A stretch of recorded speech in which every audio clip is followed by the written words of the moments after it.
Communication without awareness is completely worthless. It's pointless. Now, the final piece of this, and probably the most important piece, is the recognition that awareness is almost more important than communication. Because communication without awareness is completely worthless. It's pointless. Because if you don't know what you're seeing, how are you going to know how to react to it if you don't know what it is?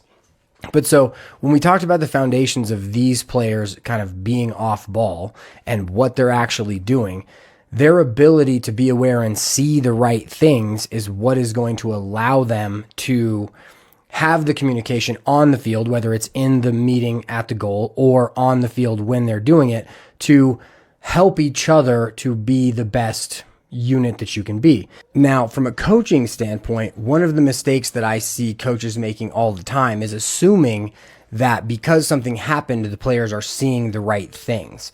And oftentimes they're not. They are not aware of what the situation is, let alone what they should be doing because of that. And so one of the ways that I like to address my players when they're in a situation where they did the wrong thing or they weren't on time is ask them, what did you see? Because if I can address what they saw during a specific play, I can then figure out if they're seeing the right things to know whether or not they even have the information to make the right decision. So if they're not seeing the right things, I want to point them towards what they should be looking for.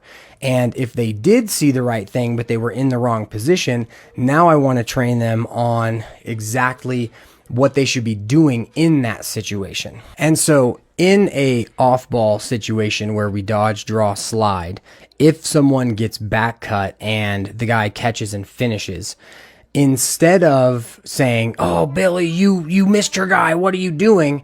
I will say, "Billy, during that play as the dodge was happening, like, what did you see?" And he's like, "Well, I saw the dodge go, and then I missed my guy, and he cut behind me, and he scored." Like, cool. So you saw the right things. Now, how can you make sure next time you're not missing your guy? And he's like, "Well, I got to keep my head on a swivel." Cool, good. How long should you look at your guy versus the ball? And if I've taught him this yet, it would be 2 seconds on your guy, 1 second on the ball. So we call it big eye, little eye. Little eye is the ball when you're off ball. Big eye is your guy, because if the goalie's doing what he should do too and making me aware of where the ball is, I should be able to understand where it is and kind of how things are happening. Now, the fact that he knew what the situation was means now we can kind of train how to do it. But if he doesn't have that, I'm just wasting my time, and I'm very much so wasting my time by just yelling at him.